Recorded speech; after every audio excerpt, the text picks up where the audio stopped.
Hi everyone, this is Allan McKay. Welcome to episode 133. I'm speaking with Film Riot's Ryan Connolly. Let's dive in.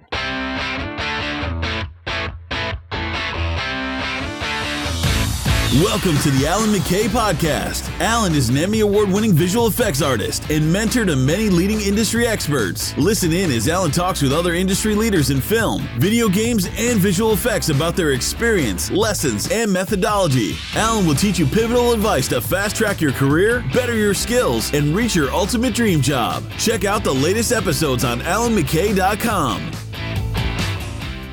All right, so welcome to a brand new episode. I'm really excited for this one. I'm speaking with Ryan Connolly from Film Riot. Now, I'm sure everyone knows who Ryan Connolly is, but for those who are not, he runs Film Riot on YouTube, which is an amazing channel for people who want to get into filmmaking and really understand the filmmaking process.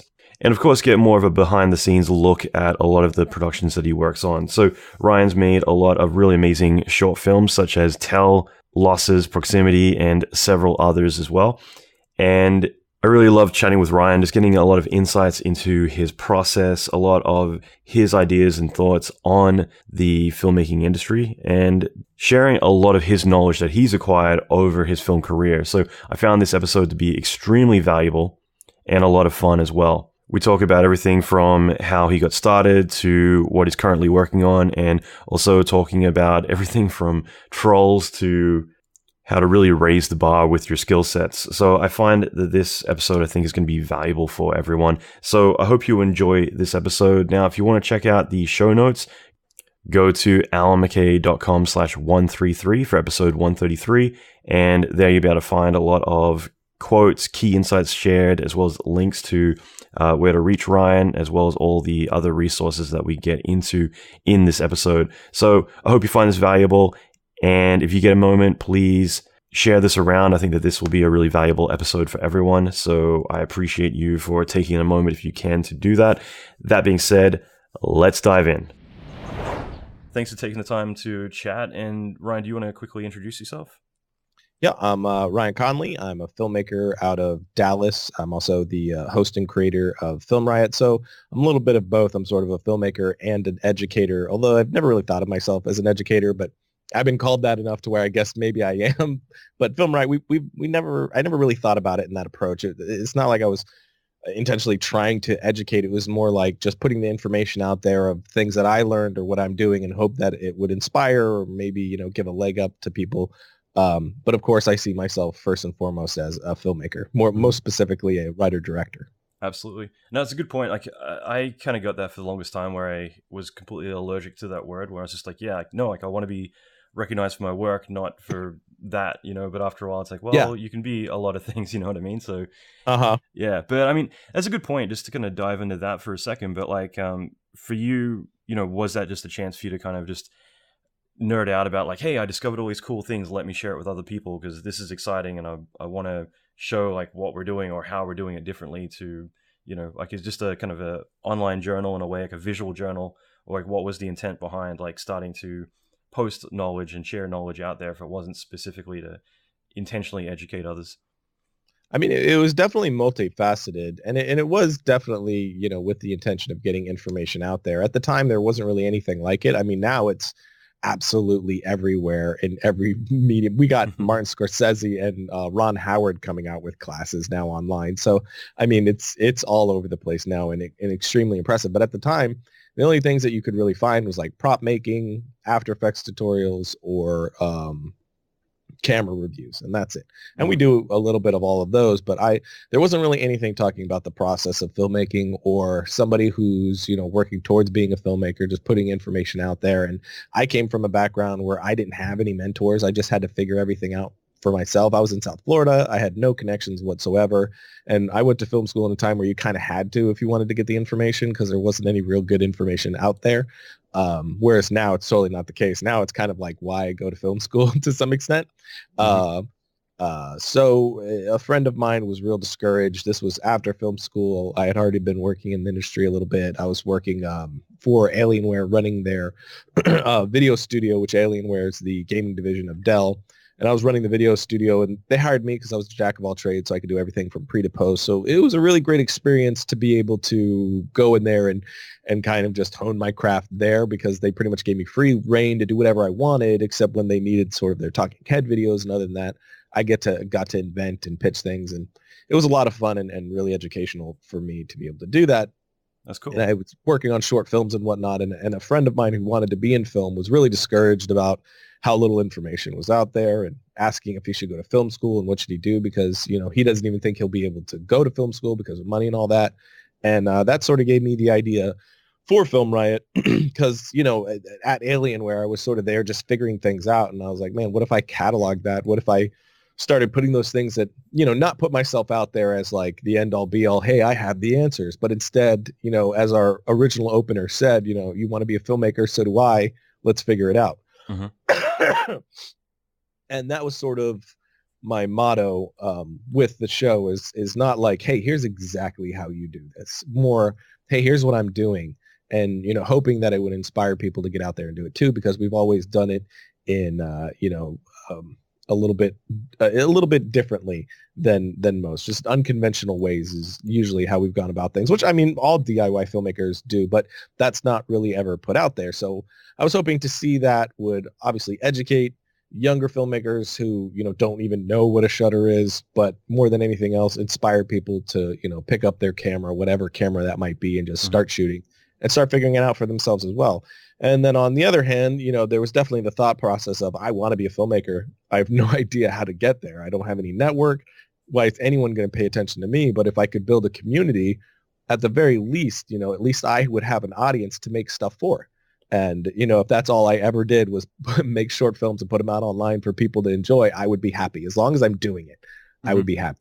Of course, I mean, there's no quitting until I make my feature. It's just, I can't not, I say it on the show all the time. I'd rather sleep under a bridge than not do that. And that's just, I believe that wholeheartedly. So, I'll always be fighting towards that end goal. But even if it's a feature that I just put online for free, whatever, I mean, it's not about making money. It's about doing the thing. So if I built a community that we were helping and they were helping us by, being our audience and giving us feedback, that would be just amazing. And we lucked out. It's like people say, it's largely luck, right place, right time. We struck at the right time when there wasn't really something like it. So, feel very fortunate to be that lucky for this to have worked. But now we have that audience that, we can release things to, but also hopefully inspire and, I guess, educate. That's actually a really good point. Like, do you think in this day and age with crowdfunding, with huge, massive communities and everything else, like the traditional way of, like, let's say getting a feature film greenlit would be essentially time, ass kissing, a lot of time commitment and ass kissing, and then a couple of miracles in between. But, do you think that in this day and age, like with all the power of community on the internet, that there is that opportunity to be able to kind of skip or enter through the side door away from the more traditional ways that, like, a lot of things get made, and actually be able to either get something crowdfunded or be able to at least show that proof of concept and know that there's an established audience already out there to essentially make something like that?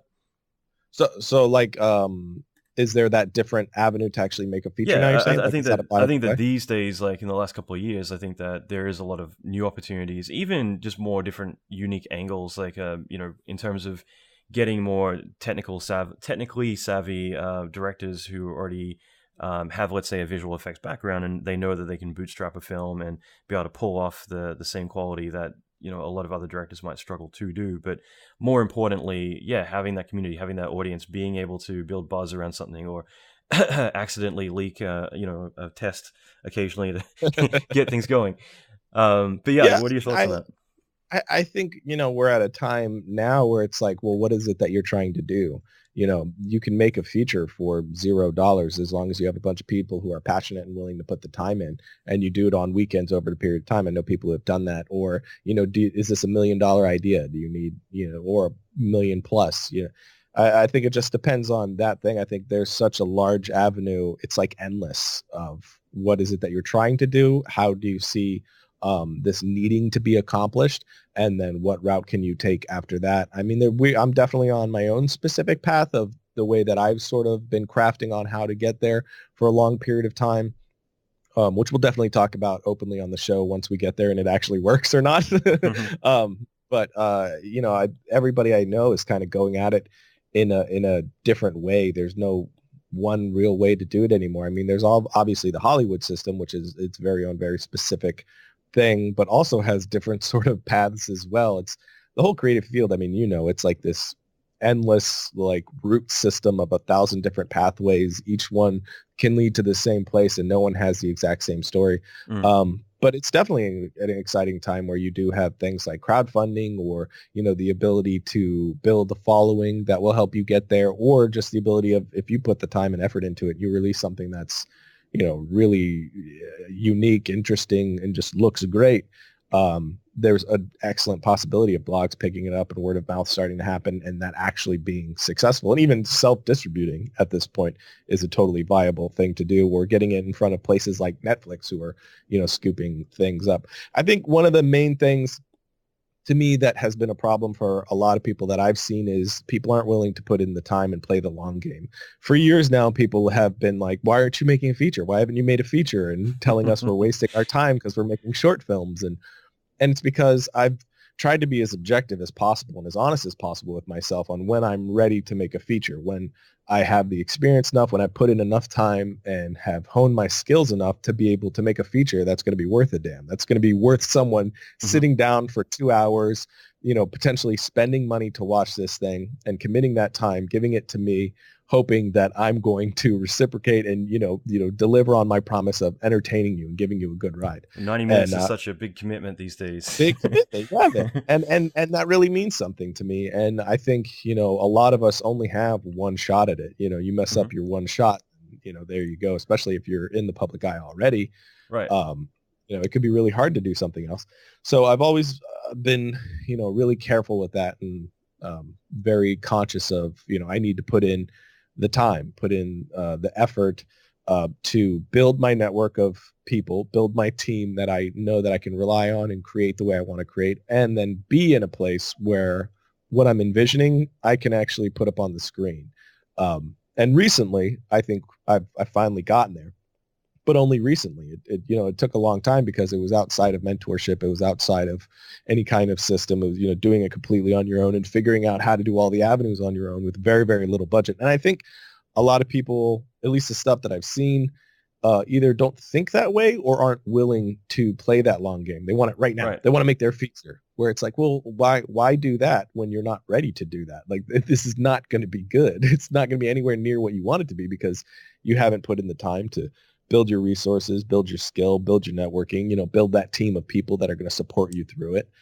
Put in that 5 years of making short films and honing everything and bringing a network together, because you make those short films and those are just, demo reels of like, hey, look what I can do. Do you want to be a part of this? And that's what a lot of stuff. Yeah. Like we just did Sentinel, and it was really just an action sequence. It wasn't really a story. And we got a lot of comments online of wasting our time and why would you do this? And but what they don't realize is stuff like that is the stuff that ends up getting you phone calls from managers and agents and people wanting you to come out and sit for meetings and getting offered, directing positions or whatnot. Those types of shorts are the ones where I've had the most offers. I've turned them all down because they weren't really projects that I felt were right for me.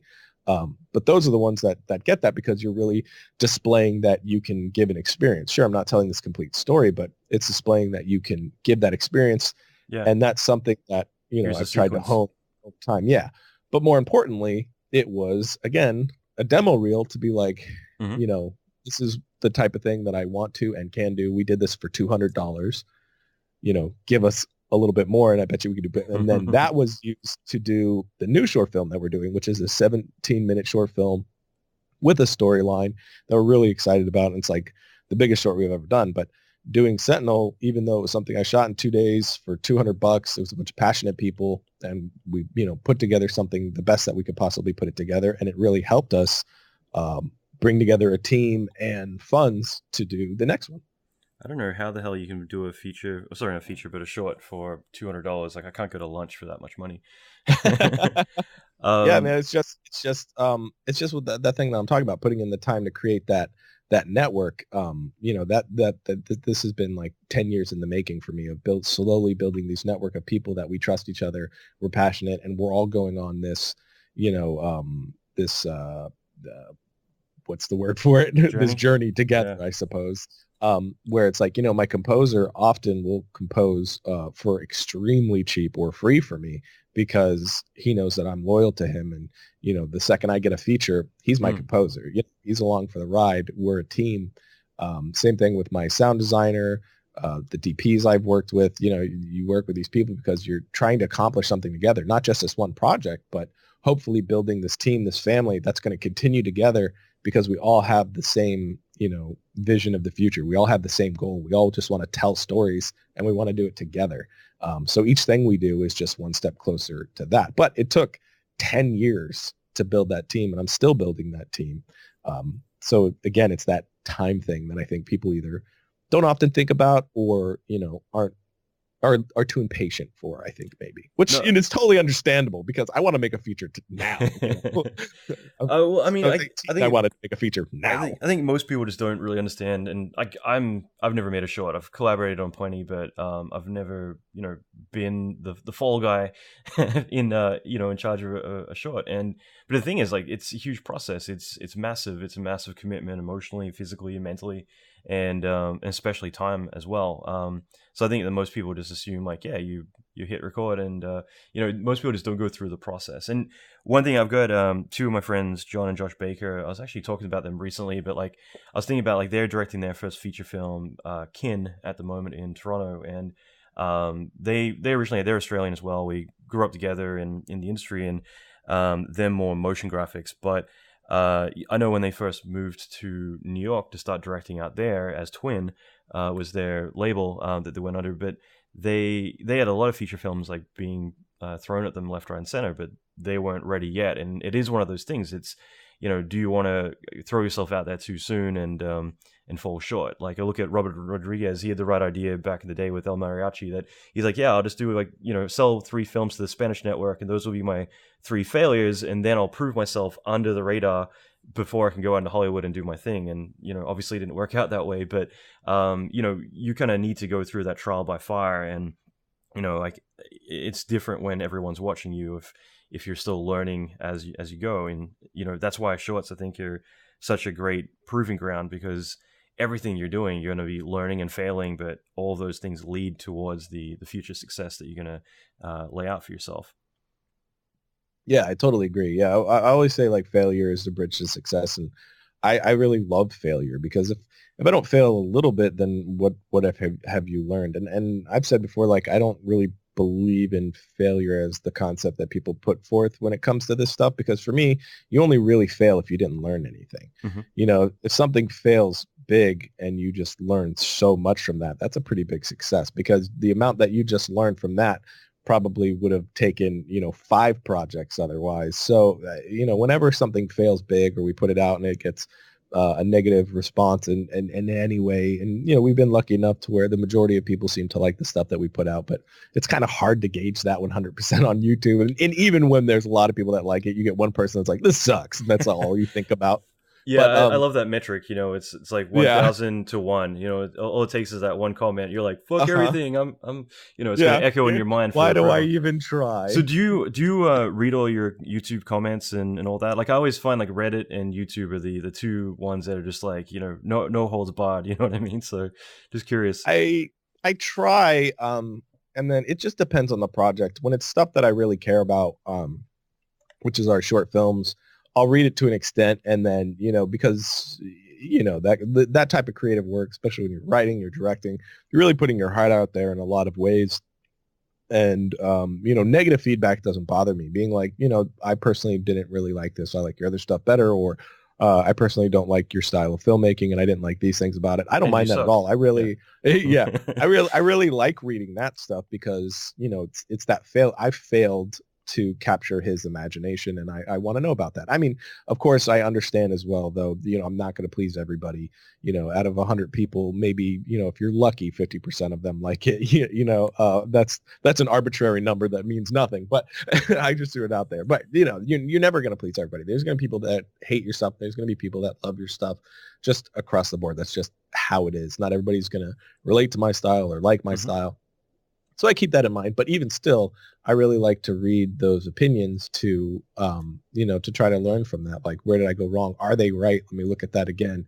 Because that's how I really learn. And I'm a worse critic on my own work than anybody else can possibly be. Everything that I finish, I'm hugely disappointed in, and I know that I could have done better. And next time I'm going to try even harder. You know how it is. Yeah.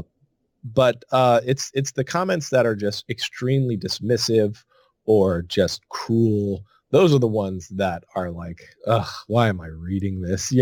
Where it's like, you spent all this time and all your collaborators spent all this time and you were all very passionate about it and really loved what you were doing. And then you have somebody that dismisses it as if you were, and uses words like, this is lazy writing or this is lazy filmmaking. And you're like, you don't know how much we bled for this. Like, I was up for 24 hours finishing this, So it's that stuff that instead of just being, in my personal opinion, I didn't like this, when they start throwing around facts that dismisses the work that you put into it, that's the stuff that frustrates me, because it's like, hate it if you want. That is totally valid.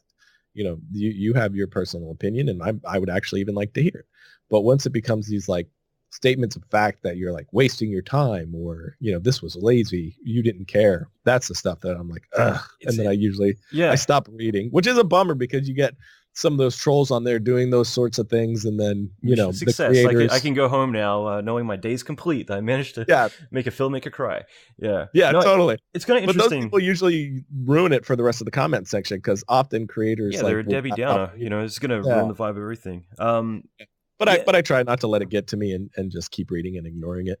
Well, it's kind of interesting. I mean, I think in general, you're right. Like, first of all, I'm exactly the same way, in the sense that anything that I do, I'm always looking at how could I have done that better. And I know that a lot of people around me kind of see that, like, wow, like, Allan, like, stop being so negative. But it's not. It's the same way that if I have like let's say if I had a negative interaction with someone that was completely like, there's nothing I could do about it, I'm still going to look at, well, how could I have handled it better? Even though like they're to blame or whatever, it's just observations about, like, let everything be a learning experience. In the same way that you can get so much from what can be perceived as negative, you could still look at that and say, well, okay, forget all the emotional or dumb shit that's associated with it, but like, can I still get something from this? And I think that there are so many times that where there was that, like, you're a fucking idiot and everything sucks, and you're like, yeah, but tell me why, and I can get that little nugget of information, and that could actually be really valuable to me. So it's kind of funny, you can still find that little piece out of like all the drama that's might be associated around it. Yeah, and depending on the tone of what they're saying, sometimes you could just tell this is totally a troll who wants me to get mad and fight them. And then sometimes it's people that just, I think there's this huge disconnect of understanding that the human being that made this thing is going to read this, and they're a human, and you would never say that to their face. Like, if they were here in person, you would never say it this way. Absolutely. So to those, sometimes I'll respond to try to point that. I've always tried to do that with Film Riot, and it has helped our community for sure. There's been sort of an attitude adjustment over the years where it's definitely, at least to my perspective, one of the more kind community with feedback.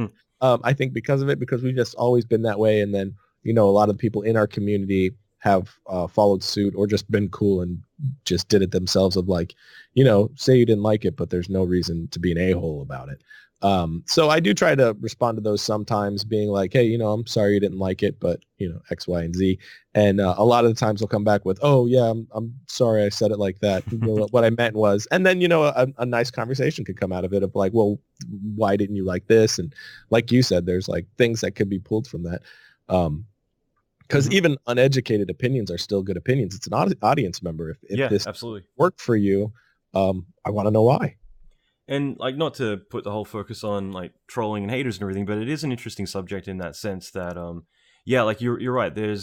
I think that with the internet, there's, with great power comes great responsibility, just to quote that like everyone else. But like, I think there is that like lack of accountability where it is very easy just to see something and just decide like I need to throw my opinion into everything out there without realizing like, hey, you know, who's going to see this, who's going to read it, have I actually put any thought into like validating what I'm saying.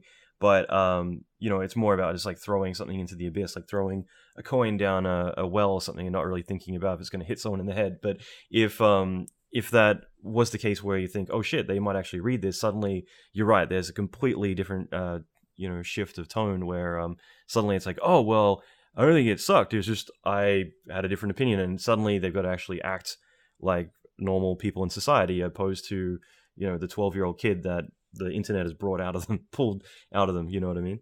Yeah, totally.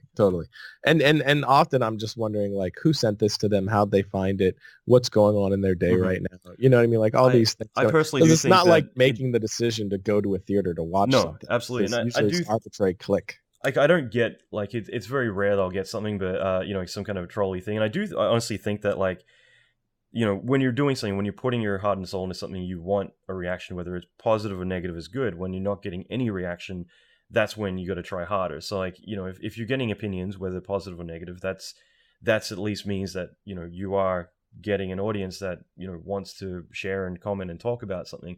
And I do think that, like, the few times I get like something, like I got one not too long ago. It was about some training I put out. It was you know, stop spending so much time putting out really lame tutorials and spend more time at the gym. And to me, like, right away, I'm like, holy shit, like, this makes me intrigued. Like, what is going on in your world right now? To you know, and that's just it. I feel like there is more insight into them than it is into what they're commenting on when there is stuff that comes out. And it again, it's just all humanity, and it's a chance for you to kind of put it under the microscope.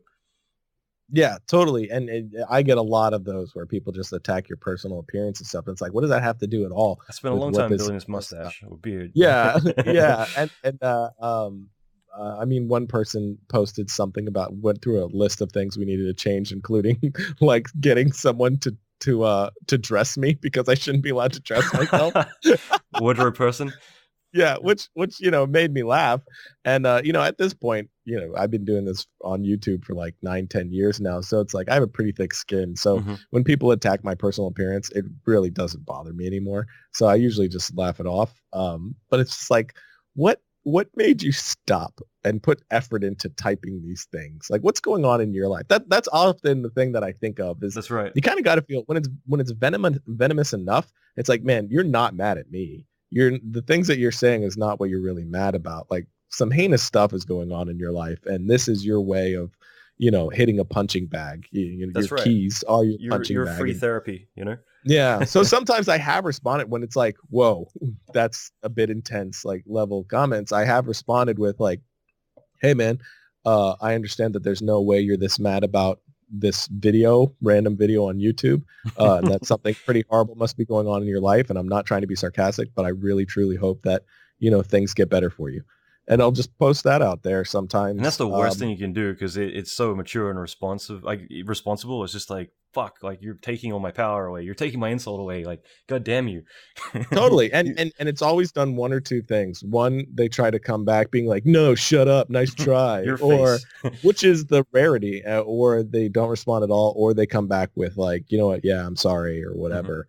And yeah, that's just always been the approach that I've tried to take, is like, you know, don't throw fire or gasoline on the fire, right. You know, just because again, you don't know what they're going through, and being able to, you know, leave your ego out of it and realize something's probably going on in their life that has nothing to do with you. That's always been helpful for me. And then hopefully the comments that we respond with are helpful to them. Who knows?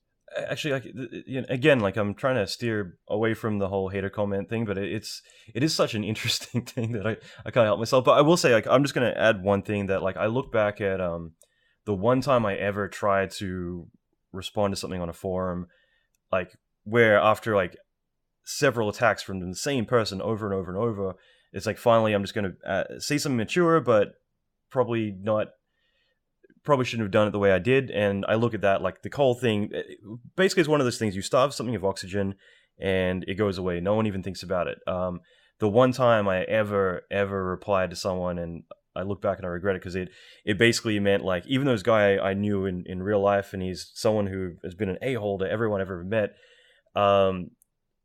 instantly it looks like Allan is picking on this innocent person, and suddenly all the attention goes onto that, and suddenly everyone's talking about it, and it becomes a bigger thing. And it's just like all you had to do was walk away from the keyboard. And I think it's such a valuable lesson, because to me, like a decade later, I still think like, yeah, lesson learned. Never, ever, ever do that again. Just like walk away and leave it alone, because it's only when you bring attention to something that eyes go on it. Otherwise, like people are too obsessed with themselves to worry about like thinking about something 5 minutes later. So yeah, and it's you validate it, you give it the power by addressing it. So I try to stay very strategic with the ones that I respond to. I'm usually just quiet, but then sometimes I do the whole hope things get better for you, because it just really does seem like, man, something's crappy. Or I do want people to read it to see how we're handling comments like that, to hope others follow suit and make the community a nicer place to comment in. But yeah, I totally agree. Like the second you comment on it, you validate it, so you really have to be picky. Yeah, no, that's great. And just jumping around a little bit, but like just to talk a little bit about you starting out in the beginning, just out of curiosity, like did you always want to be a filmmaker? Did you have the support of your parents and everyone around you, or did everyone say, go, be a lawyer or be a dentist, do something that's measurable and successful and normal and boring? Or not that any of those are boring, but for you, what was your experience like being a creative and wanting to do something that literally requires a shitload of work, a shitload of discipline, and probably a lot of rejection to get to any point where you could say like, okay, I'm getting some traction finally? Yeah, totally. I mean, I don't ever remember not wanting to tell stories. That wasn't in the shape of filmmaking at first, because I was like 5, but I had like this trunk of props that I got for Christmas, and I would put on little shows for my family and whatnot, and want to tell stories that had arcs or shocking moments or something, and get a reaction out of them, whether it was a laugh or like, and then I always talk about it because I do remember it pretty vividly. I was around 8, I believe, when my dad brought home our first video camera, and I remember thinking, like, because I would do these stories where they all sat on the couch and I would act stuff out, but they're not seeing what I'm seeing, so it's like sometimes they're not laughing, and I'm like, but if you saw it how I saw it, it's funny. So when I got to play with the video camera and I looked through the viewfinder and realized that by recording this way, they have to see it through my eyes. They have to see it the way that I'm seeing it. That's great. And that was sort of a big shift for me. And then I just started, everything was video camera, and my parents were really cool in letting me, use that, because this was like really early on with video cameras. It was a VHS camera, and our first one, and they were, to their credit, they were letting a 8-9-year-old kid run around with it, because they say they saw something different with the way that I reacted towards it and whatnot. Who knows if that's true or if it's just hindsight, But my parents, I really lucked out, have always been extremely supportive, and my dad's message to me was always, if you're passionate enough about the thing that you want to do, you can accomplish anything. If you push hard enough, eventually it's going to work. You just got to put the work in, and he instilled really good work ethic in me. And, I started it so young that the thought process of how hard it is, and how hard it is to be successful at it, and, how hard it is to make, and how much rejection was going to come along with it. I was lucky enough to be dumb enough and naive enough for that not to even be a thought process. So by the time I was in, my late teens, making all these like little short films and whatnot, that was just never a thought. It was just, I loved it so much, I was never not doing it. And there was never an option of doing anything else. There was never a plan B. It could only be this. If I couldn't make films, I don't even know. I would just be depressed. So that's the only thing that I ever pursued. And then, I was at youth group for a while, which was nice because they let me make short films and show it to an audience, which was a really great educational section of my life, of making this thing and actually sitting there with an audience of like 100, 200 kids watching it and reacting to it, live, and watching what worked and what didn't, and then translating that to the next one that I did. And they gave me pretty much free reign to do whatever I want. So I did like some horror stuff. I did comedy stuff. I did stuff that I probably shouldn't have for a youth group, but it was really great and educational. And then I went to film school after that. And I went to Full Sail because I wanted something, I looked around for a while and found Full Sail because I wanted something that was going to be as short as possible that would just get me the technical info that I hadn't been able to find anywhere else. I didn't want to go to a school that was going to teach me how to tell a story or what a story was or what character was. I was really worried about, for better or worse, who knows if I was wrong or not, but I was really worried about somebody instilling how, showing me through their lens what a story was. Right. And I just didn't want that. I wanted to craft whatever it was that was my voice. I wanted to craft that uninhibited by somebody else's thought processes.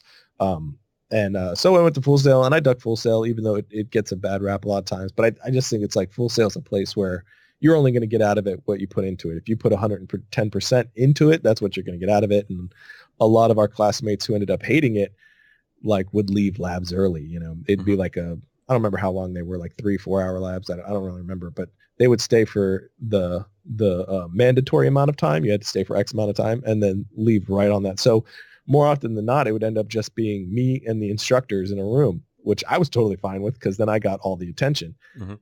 So it's like at the end of it, it was like, man, you were spending so much money to come here.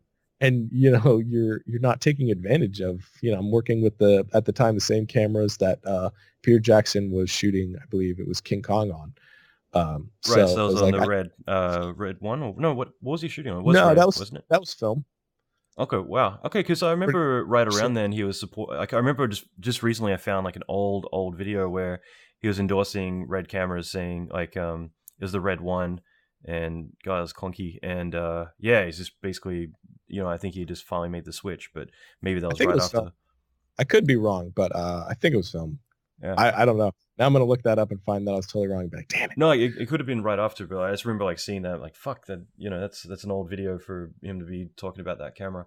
But actually, let's just stop on that for a second, because like that's a really good point. Like, I was curious to ask you about Full Sail. I actually originally had a lot of questions, and then I felt like just saying, well, do you think film school is a waste of time or not? Because I do think that there are certain things like learning design. If you want to be a designer, you need to go to design school. If you want to do open heart surgery, probably shouldn't learn that on YouTube. But I think that there are certain categories that like I think that there is advantages to learning, let's say, doing 3D or doing filmmaking, like doing certain creative roles that you can do it all on your own. But if you're one of those people that needs either a kick in the butt, you need structure, or more importantly, like, let's say if you want to build a good network of people, I think that that's the things that you can get from the school. You know what I mean? And for you, like, were you able to, like, looking back now, handpick like the 3 or 4 people in your class that you thought were like, yeah, they're going to make it, they're going to do great things, and everyone else, you're going to fade off and do something else? Like, could you kind of tell back then, like, who had the work ethic, who had the motivation to kind of really step up and stand out? Yeah, for sure. I mean, there was a lot of people in my class that had never picked up a camera before. They just liked movies. And I was like, oh my God, are you serious? You just spent this much money just because you like movies? It's because I had made enough shorts by then to know how hard it is and how long it takes and how it's not glamorous, at least from, the shorts that I made side of it. It's like, everybody likes the end result, but most of my friends weren't thrilled on the production side of it because it took forever and they were bored.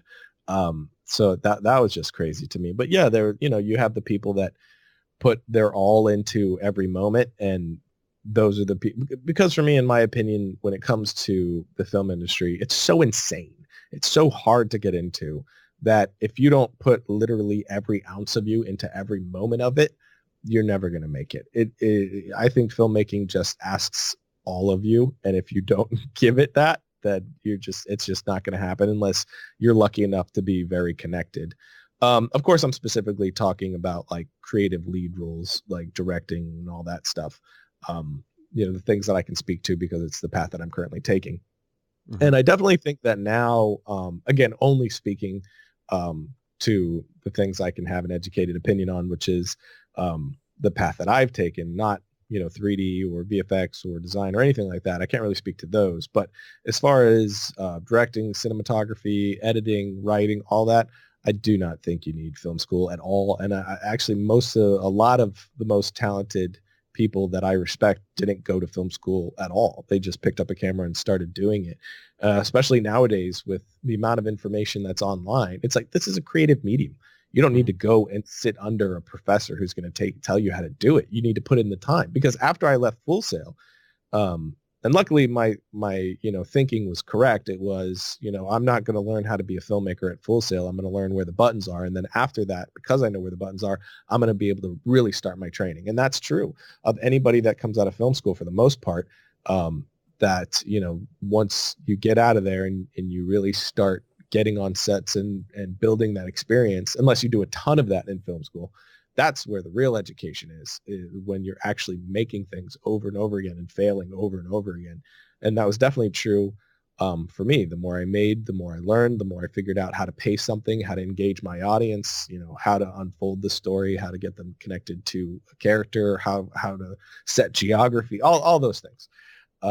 So I really don't think you need it at all. I definitely think it has benefits for sure. I mean, you go and it allows you to focus on just that one thing for that given period of time. You're also with like-minded people. So if you go to, some of the better schools in like California, New York, all that, the obvious schools that everybody knows about, you're probably going to have a few classmates that are going to be good to know eventually. That's right. So that's definitely a plus. But beyond that, as far as like, will it make you a good filmmaker or not? I think not. I think that's going to be how much work you put into figuring out how to tell your stories, regardless if you go to film school or not. I like that. No, that's really good. And just curious too, like for you, when do you think you kind of got the first couple of big wins? Like, obviously online as well, but like getting out of school and kind of getting things going. Like, when did you kind of feel like, okay, things are going to be all right. Like, this is a sustainable career for me, or at least, I know that this is the path that I'm going to go. And, I'm starting to get some early wins with my career. I mean, as far as like things are going to be all right, I don't know. If I know I had to reword it because I'm like, any creative field, like, yeah, it's like, who knows? You're constantly like 20 years from now, it's like, am I going to be all right? I don't know. Yeah, exactly. But I mean, for me, wins were like, being able to go to film school in the first place was awesome, because that was really difficult for me. And then, getting that job at Alienware, that took me out of, I had a couple of jobs. I think I was doing two or three jobs at once at the time. And then I was able to just do Alienware, which was, not exactly what I wanted to do, but it was in the field. I was able to mess around with visuals and figure out different ways to visually convey something. And like I said, I had a lot of freedom to try things. So we even made a few online like sketches and whatnot, and that helped me sort of sure up pacing with comedy and stuff like that, even though comedy is not really the thing I want to do. So that was definitely a win. And then Film Riot getting recognized by Rev3, which originally was something called Making the Film that I was putting up on YouTube by myself. I don't even remember how many episodes I did, but each one of them had decent views for YouTube back then, and they were featured on the front page when, that wasn't really a thing. And then Rev3 got wind of it, and a guy named Ryan Vance took a chance on me, and that's what really led to everything that I'm doing now. So really, I kind of can boil it down to, where I'm at now. I kind of have my friend Ryan Vance, to thank for it. And that was probably the biggest win. Like, Film Riot was really the biggest win and the luckiest thing of my life for sure, because it's, it's allowed me to do what I'm doing and in the way that I want to do it. It's like this new short film that we just did. Nobody's telling me no. Mm-hmm. If I want to do something with a story, that's just what we're doing. There's no producer to tell me no, and that's great. I make sure to take feedback and whatnot, but I definitely think that's the biggest win, is just having Film Riot and, being lucky enough for it to actually work out to allow me to do the stuff that I love in the way that I want to do it. No, it's great. I mean, that's everyone's dream. So again, it's amazing. And I'm just curious, like, jumping around a little bit with more the technical side of things. I mean, for you, what do you typically like to shoot on? What are your lenses? Are you more like a Shane Hurlburt and need a 100K lens to make sure anything's pretty? But I mean, what are the typical things that you rely on as your go-to equipment? I don't really have them. What do we have? Okay, let's use that. It's kind of, my thing. I mean, I've jumped around cameras like crazy, like the new one that we just shot, which is probably the most excited I've been about anything that we've shot. We shot on the Canon C200, which is a sub $10,000 camera. but it totally looks like we shot it on the Alexa because, Were you shooting it's at nighttime, or what was the reason for that? daytime. Wow, Daytime. okay. I mean, a big part of the reasoning was I tested it out and I really liked the camera, and I knew we could get a bunch of them, and it was action. So Right. I was like, man, this would be a great way to do this. But on top of that, I really liked the idea of, and we partnered with Canon. I was like, That hey, helps. I'm doing, yeah. But I mean, it was because I wanted to shoot it on the C200 because I was like, hey, here's what I'm doing. Here's what I want to do. And they were cool enough to be like, stoked, we're in. That's great. But, my thinking is this is the biggest thing we've ever done with the biggest crew I've ever had in LA. So I was like, I could shoot it on an Alexa, or I could put my money where my mouth is and shoot it on a sub $10,000 camera and show people that it doesn't matter. You know what I mean? Like this isn't Alexa. It's not a Red. It's a camera that, is within, reason for a low budget filmmaker to get. It was all about, my DP, Chase Smith, did an incredible job. And, it's not about the camera that was in his hands. It's about his experience and his talent that made it look the way that it looked. And, I just really wanted to go that route. Plus, like I said, I tested it and I really like the look. I've always been a big fan of the look that you get out of Canons. I really like their color. But Alexa is definitely one of my favorite cameras. The Alexa Mini is the one that I've shot. Really love those. And anamorphic lenses. As long as it's, good, whatever. As long as it's anamorphic. I've shot on Kawas. I shot this latest one and Sentinel on SLR Magic anamorphic lenses, which are 133 lenses. So you could shoot on, 16:9. And they just have a really nice look to them that I really dig. And they're lower cost anamorphic lenses. I think they're the price of like, the Canon Cinema Series primes or something like that. So it's not like crazy 15 grand. It's more like 4 or 5 thousand per lens, which is still a lot, but for an anamorphic lens, not a whole lot. I think people don't realize, like, I will say that I was a late bloomer to get into the whole camera porn kind of thing, and I got to say, like, out of everything that I've ever ventured into, I think cars are cheaper than cameras. Like when you start getting into glass and when you start getting into anything wooden, like brand wooden, then you're gonna go broke right off the bat. Dude, especially lenses. We had we had one zoom lens that we rented it's like a $40,000 lens for one lens. It's crazy town how expensive these things can get. But I've shot one of my short films on the Rokinon lenses, which are like $200 a piece. I gotta say, they were my starter lenses, and they're still like they're good. Like they're again, you can break it all down to like we'll look at the little blurs and things that you're gonna get, like the depth you're gonna get from there. So it depends also on what you're going for. But I gotta say, the Rokinons, like you can get, I think it's like $5,000 for 5 lenses. You get your 20 mil all the way up to the 85 or whatever, and it's affordable. And I still use them all the time. They're good lenses. I use them. That's what we use for Film Riot for the most part, are the Rokinon lenses. And if I'm shooting something bigger, I'm not shooting it on the Rokinon lens if I can help it, because I also like to shoot all my short films anamorphic. I'm a huge fan of that style, and the way I see stories is within that sort of framework. So that's usually the direction I go in. And just, your spherical lenses sort of feel TV-ish to me often. Not when other people use them. When other people use them, it looks great. But for my stuff, I don't know why. I'm just a big fan of the anamorphic look.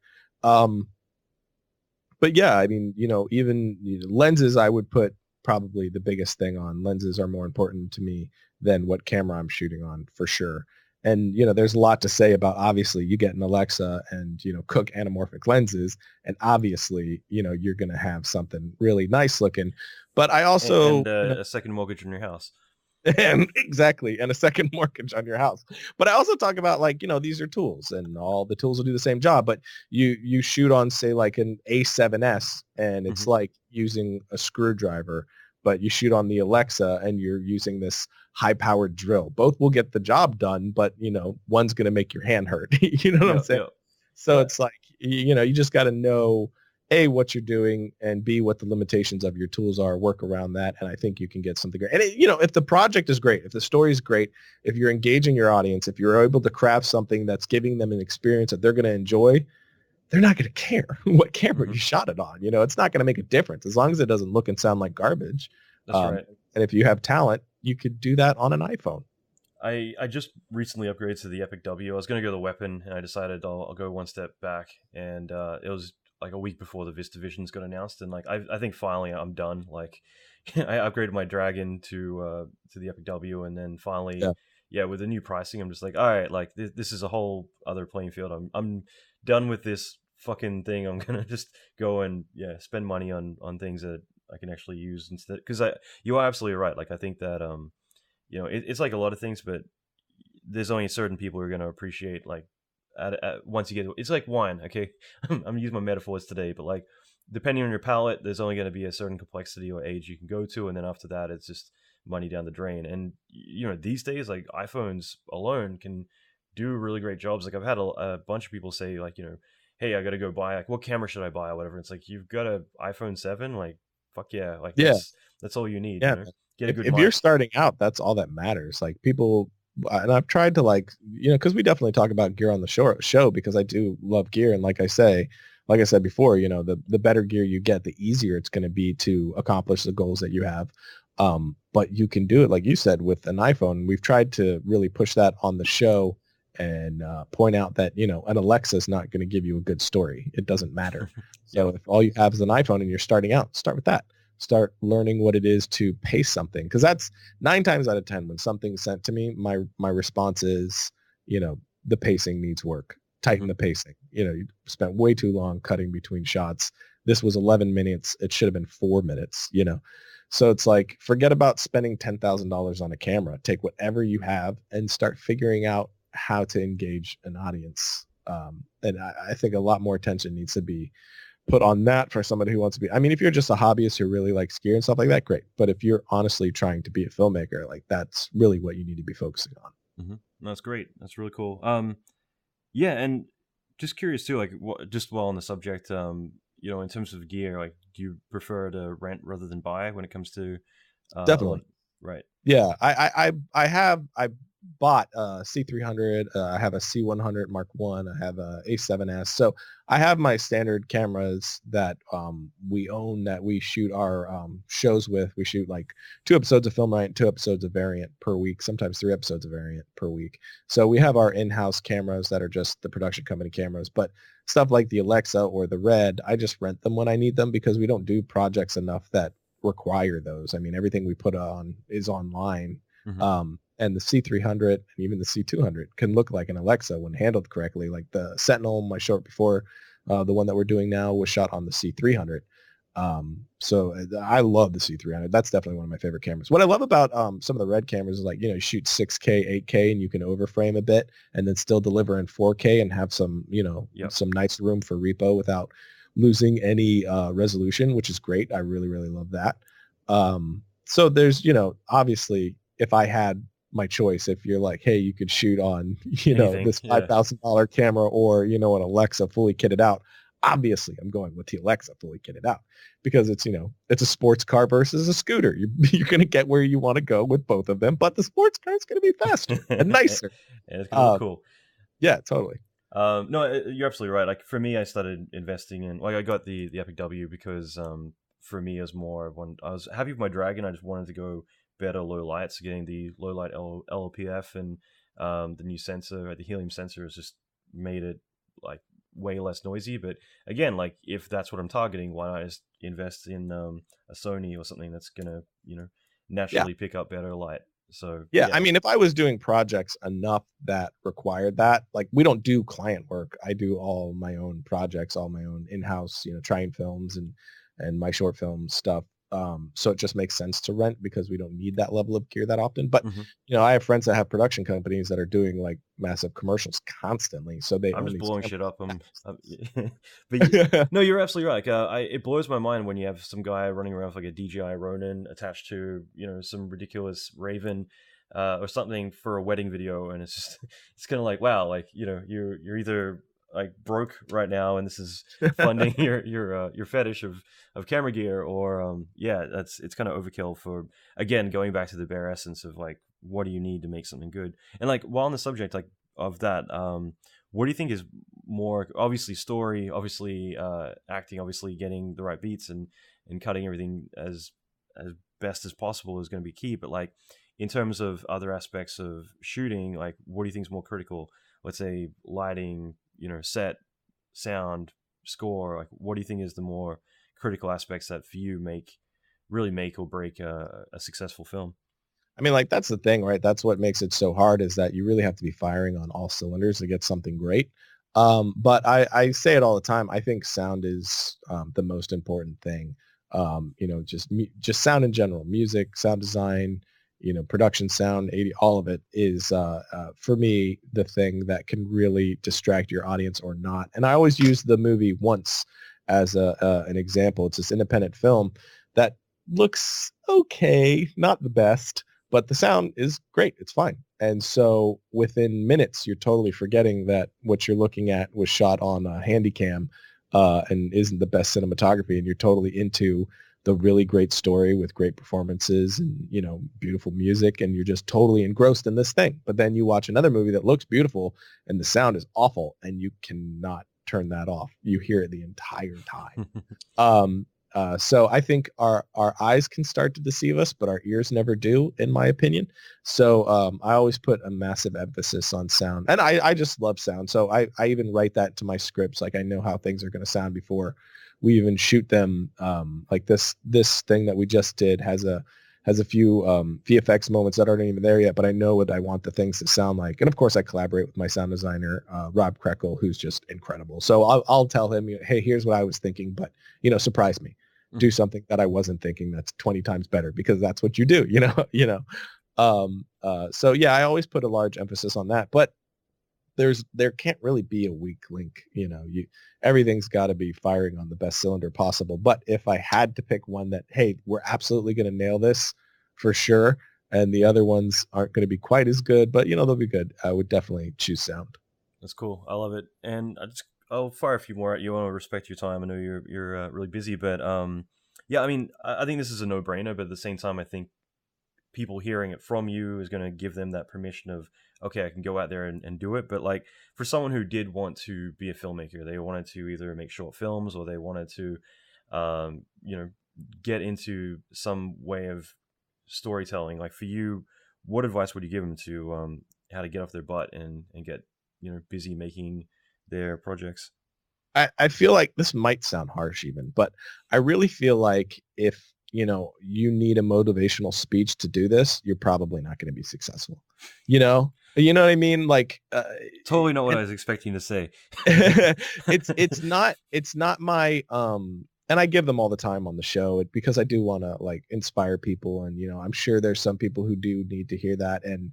But from my experience, like no one was telling me like, come on, you can do this. It was always like, I have to. There's no alternative. If I'm not, I'm depressed. It's like not making movies to me feels like being away from my wife for 2 weeks. It's that level of like, oh God, I need to be doing this. So I always have to be writing or working on something, and everybody I know that's on their way to success or successful is that exact same way. They eat, sleep, and drink that thing. They bleed for it daily. Because it's just so hard to not only be successful at, but be good at. Like the amount of time you have to put in, unless you're some crazy, talented rarity who's just amazing out of the gate, which does exist, but it's, it's the exception, not the rule.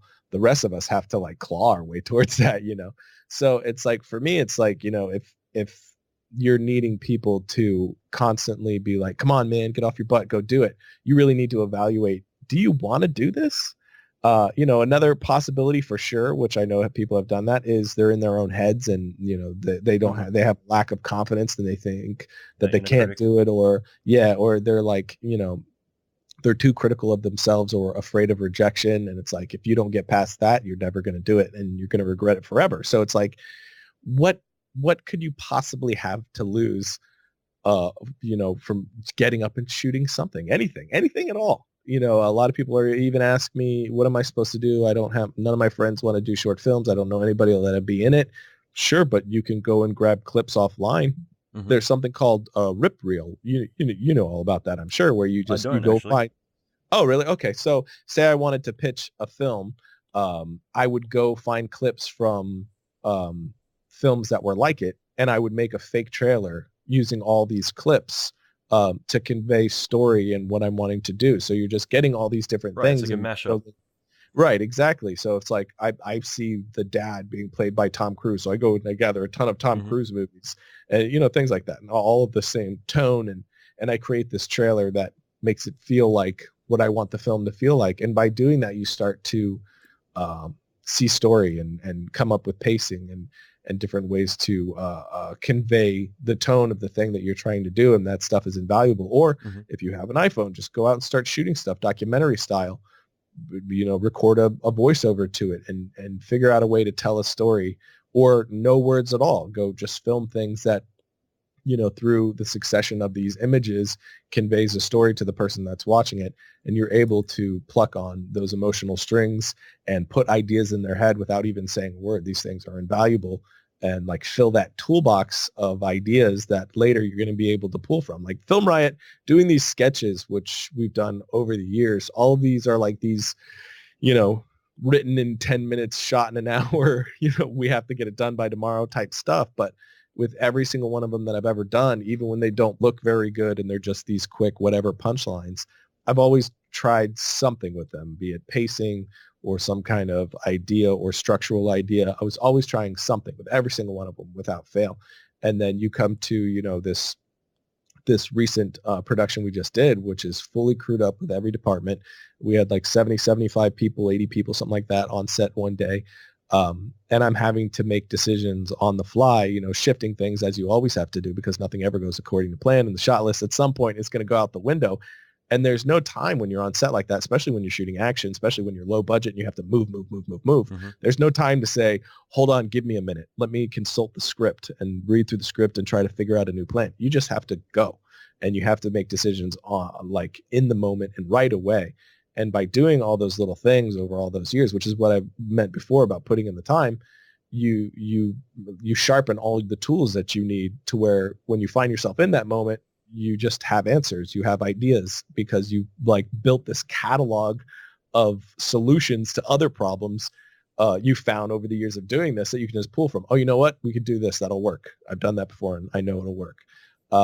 So it's like, that should be people's thinking, is what you're about to go out and do.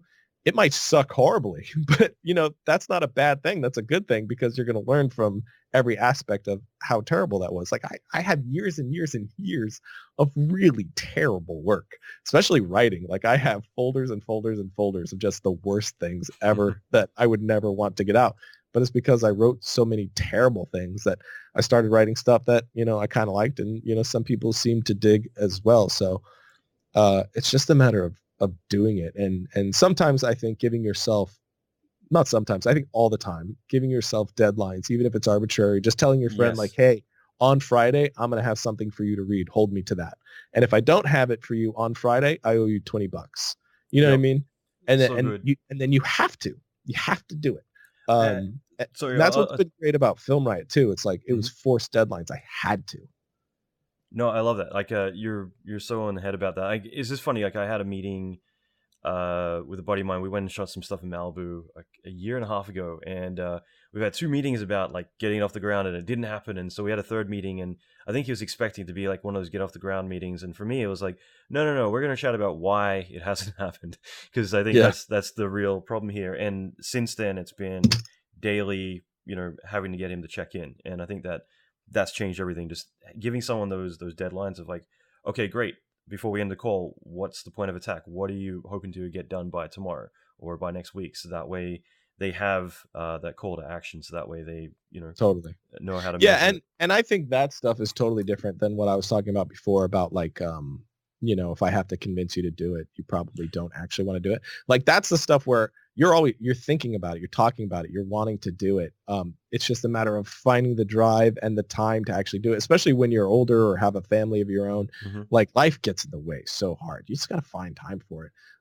Like this guy was asking me on Twitter the other day, how do I find, I have a full-time job. How do I find time for it? I was like, man, I had 3 jobs. I found time for it. You just find time for it. If it means you sleep 4 hours tonight instead of 8, okay. If you want it bad enough.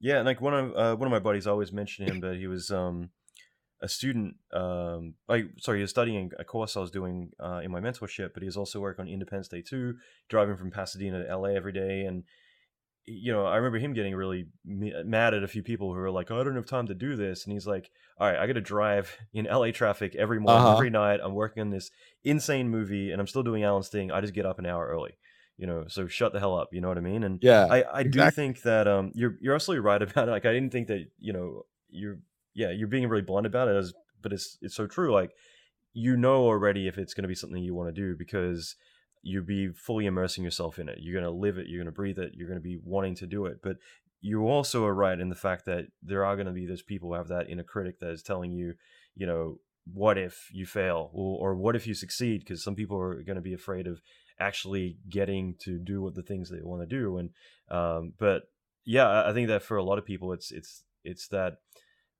moment that they have about getting out of that comfort zone and really executing. Because for all of us, like, I always look back at like a lot of my friends who've had major success, and I always say, like, what is the one point where you had to take a risk and there was a big payoff? Because like every single time that their career finally picked up and everything changed, their whole life changed, it was when they needed to do something that they really didn't want to do, and it's really fucking scary, but then they did it. And then I look at all the people who have the exact same story, but they didn't. And that's when their entire life shifted, where they're like, I didn't want to do that in the first place. And they start convincing themselves, totally, and it's depressing to see it, and it's such a bummer. That's why, saying that thing, even though it sounds harsh, is like, hopefully like somebody would hear that and be like, no, screw you, man. This is what I want to do. You know what I mean? Yeah. And like put a fire under you to, get up and do, even if you're just writing. Just write. How hard is that? Write, 1-page script a day. That's it. And it could be terrible. Just get in the habit of like flexing those creative muscles. And I definitely know what you're talking about that like moment where you had to, make a leap and do something scary. For me, that was like leaving Alienware. I quit Alienware to go full time for my company doing Film Riot and heading towards what I wanted to do. But I wasn't making pretty much any money for Film Riot. So it was definitely a leap of faith, because it was at a point where I was like, it was a standstill, and I knew like it was either quit Alienware and put everything into this, or it's going to start going backwards instead of forward. And so I did, with the intention of I was going to live out of my car. My trunk was going to be my dresser. But thankfully, a buddy of mine found out about that and let me crash on his couch while I figured things out. And, after that, things really started to take off. I got a client job or two that sustained me for a year while I was able to like really push Film Riot in the direction it needed to go. And then, everything started to grow rapidly after that. Like just before this call, I was actually reading about Peter Thiel. So not Peter Thiel. What am I saying? Elon Musk. When he left Facebook, that's where I said Peter Thiel. When he did his buyout of Facebook. What? Sorry, I'm totally on a whole other level right now. PayPal. Jesus Christ. Yeah. So on PayPal. Maybe you're like seeing into the future right now. No, it's me. I've got 6 different pages of notes here from. It's been one of those days. But so Peter Thiel, PayPal is the connection. But so Elon Musk, when he did his payout of PayPal. And took all of his money, he literally invested all of it into SpaceX, into Tesla. Everything that he had went into those things, to the point where he was living in his friend's apartment. And I think that it's so amazing when you've got all this money, or you've got this comfort, and you take that away. And I just did that when I moved to Portland. For me, it was things were going so well in LA that I felt like I'd gotten a bit soft over the last couple of years. And I was explaining after watching Rocky 4 to my fiance about you got to watch Rocky 4 and maybe you'll understand. Like, I just feel like I'm getting a little bit too comfortable, and I need to, a bit too soft, and I need to, get hungry again. And, but like for him, I thought it was really interesting that you've got this level of comfort where you could literally retire at this point, but instead you not only go all in, but you literally go all in to the point where you're staying on your buddy's couch almost with, hundreds of millions of dollars invested in other things, where if anything doesn't go right, it's your ass. But that is the call to action that you need. That's going to make you give it emotionally everything that you need to succeed, rather than being like, all right, I'm half in, half out. Let's see how this goes, because that's not what's going to drive you to really push towards success. If you've got that comfort, and I will just say, like, I look back at my childhood, for instance, I didn't have much money. So when I moved out of home, it was, literally like I've got to pay my bills, and if I don't, I'm homeless. And then I remember all the kids around me would be like, yeah, if it doesn't work out, I can always go home. And I never had the family home to go back to. And I think that in a lot of ways, like removing those safety nets are what forces you to kind of really excel, rather than being like, all right, well, if it doesn't work out, I'll try again in a few years. And that's not how you succeed. It's not how you get anywhere, Yeah. No, I totally agree with that. And that's a great story with Elon Musk. Once I got there. Yeah.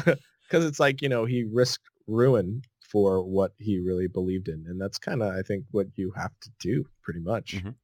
Yeah. Well, you leaving Alienware, a job that obviously has that security, and it's a well-established place, to risk it all for something that you're really passionate about. I mean, that is the ultimate dream of like, if I make it, great. If I don't, then that's a whole other story. But that's why your back's up against the wall and you're able to do the things that maybe you wouldn't be willing to do otherwise, to make it all happen.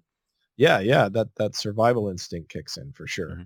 That's great, man. I mean, I could pick your brain all day about the stuff, but again, I want to be respectful of your time. But yeah, I mean, just to wrap things up, like, is there any additional resources out there that you'd recommend? I'm sure you have pages and pages, but like for people who so many. We have episodes of Film Riot where we talk about like great resources online.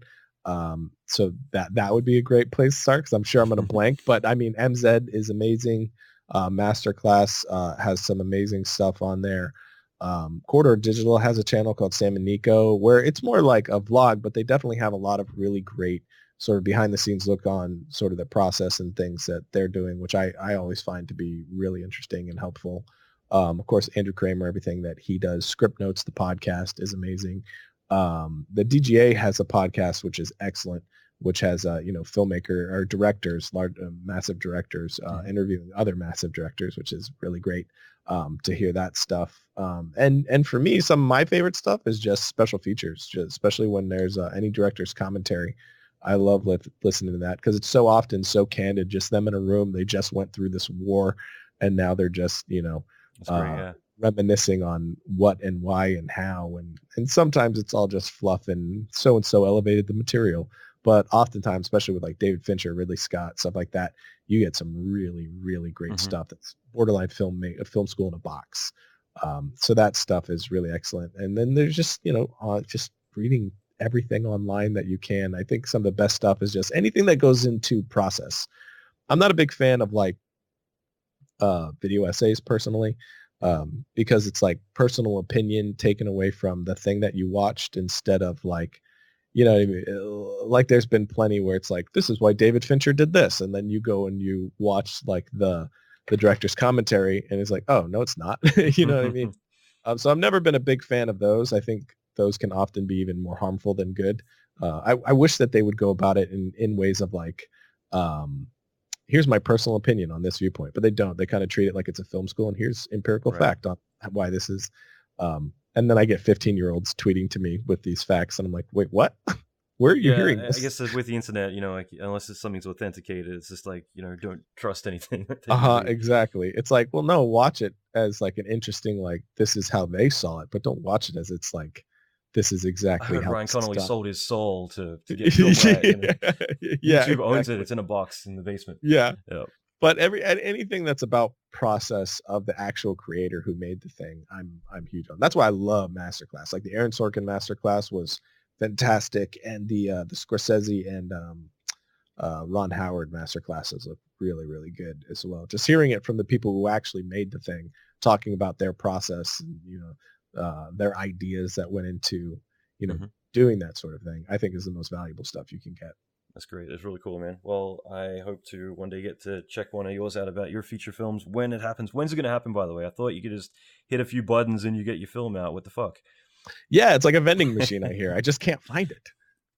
Well, so actually, just one last thing. So, I mean, can you talk about what you're working on right now? The project you mentioned a few times, or do you want to wait and let it cook for a bit more? I can talk about it a little bit. We like to kind of be like tight to the chest with what it is and stuff, just because it's more fun for our community. But it's an action sort of sci-fi type short film that I'm like trying to figure out how to talk about it without giving stuff away. But it's definitely one of the bigger ones that we've ever done. We just shot for 4 days in LA. We shot kind of all the action sections. And then we're doing more of the performance story thread section, which are kind of like memories. And that's being shot in March. Really excited about all the people that I'm working with. I got a lot of insanely good actors on this one. My lead, Hannah Ward, amazing. I put that poor girl through hell. She's basically the action hero of the piece. And we shot in this auto junkyard. And it's just, the floor is just rocks everywhere. There's like nowhere where it's soft. It's all rocks. And I'm asking this girl to like throw herself on the ground, roll around on the ground, crawl on the ground. She has this gun that she's constantly loading, and she's like slamming it shut with her forearm. So by the end of the shoot, the poor thing was covered in bruises head to toe, but she did not complain a single time. Even at times where I'm like, hey, you don't need to, slam this thing. Because she shows me her forearm, and it's welts all the way up and down her forearm from slamming this thing shut. And I'm like, stop, we have you doing it. I can cut around that. Don't do that anymore. And she would just keep doing it because, she just wanted to do what was best for the film. I respect that stuff so much. And never complained once. I didn't even find out about most of it till we were done shooting. And I was like, oh my God, I'm so sorry. Are you okay? But she never said a word about it. She just wanted to, give everything she had to it. And that's the people that I'm constantly trying to work with. But we tried to go almost all practical on this. The only visual effects that are in the short are things that, absolutely have to be a visual effect, which you'll know exactly what I'm talking about when you see it. Everything else is practical. We had practical explosions. We had blank firing weapons, a full stunt team, an insanely amazing stunt team with a stunt coordinator, Josh Tessier, who was just total badass. We had someone who worked on Titanic on production. We had a guy who made a dummy for us that, has worked on like things like Benjamin Button and Hook. It's a really exciting project.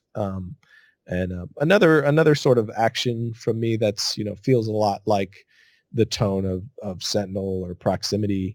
But this one with a little more story involved, a little more heart, and a little more emotional string pulling, hopefully. We'll see, though. It's definitely, I was definitely trying to stretch myself on this one as much as possible. So we'll see.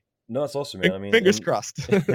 And again, like you want to keep pushing yourself. I mean, that's great. Like nothing we talked about is what I plan to talk about with this episode, which is good. It's great. I definitely would love to get you back sometime when you've just finished a short and like just start like diving into a bit of the process and more behind the scenes. Because again, like just as you were talking about with the commentary, I think it'd be really great to talk about your techniques, your what you've learned from every single project that you've dove into. Because again, like what the vibe I get from you is you're building that arsenal of experience that one day you can eventually execute and apply everything that you've given and gained from that 10,000 hours to really put into your craft of like making something big. So I think I hope so. That's the plan. Who really knows ever, but that's definitely the plan, and that's definitely what I'll keep clawing towards, until it happens. It's gotta happen. But yeah, this short film releases in totally. But this short film releases in May, and I'd definitely be down to talk about it once it's out. Awesome, man. This was absolutely great. I appreciate you taking the time to chat. Yeah, absolutely. Thanks for having me on. Okay, so I hope you enjoyed that episode, and thanks to Ryan for taking time out in his extremely busy schedule to chat about all of this. I'd love to get Ryan back in the future to talk about some of his upcoming projects and also share a lot of other insights. I think that he's a goldmine of really relative and vital information for everyone who aspires to get into film or even just create more in the visual effects and post-production realm as well. Now, that being said, if you want to check out the show notes, go to allanmckay.com/133, and you'll be able to get the show notes as well as a lot of key insights, quotes, everything that we talked about in this episode. In addition to that, if you can take a moment now just to share this around, I would find that really valuable, and I'd be very grateful if you can. So take a moment to share. And finally, I'll be back next episode with Bob Scott from Pixar, talking about his work at Pixar. He's been there for quite a long time, since pretty much the early days. And what I love about this episode is that Bob came from doing a lot of the original Warner Brothers traditional animation. And I thought this would be a unique angle to discuss transitioning from old school cell animation into the digital realm, because I feel like a lot of people have a lot of resistance and intimidation with that subject when they've grown up with one art form and suddenly they experience the disruptive innovation that I think a lot of us are dealing with, especially these days with robots and everything else going on. I've read some interesting articles recently, especially to do with just farming and agriculture and a lot of other areas that are bit by bit being replaced. But this is one of the early ones where switching from 2D animation to 3D, it definitely changed the art form quite a lot. And I think that this will be a fun one to get into. So that episode is coming up with Bob Scott. And in the meantime, like I said, if you take a moment to share, I would be forever grateful and I'll buy you a beer. That's it for now. Rock on.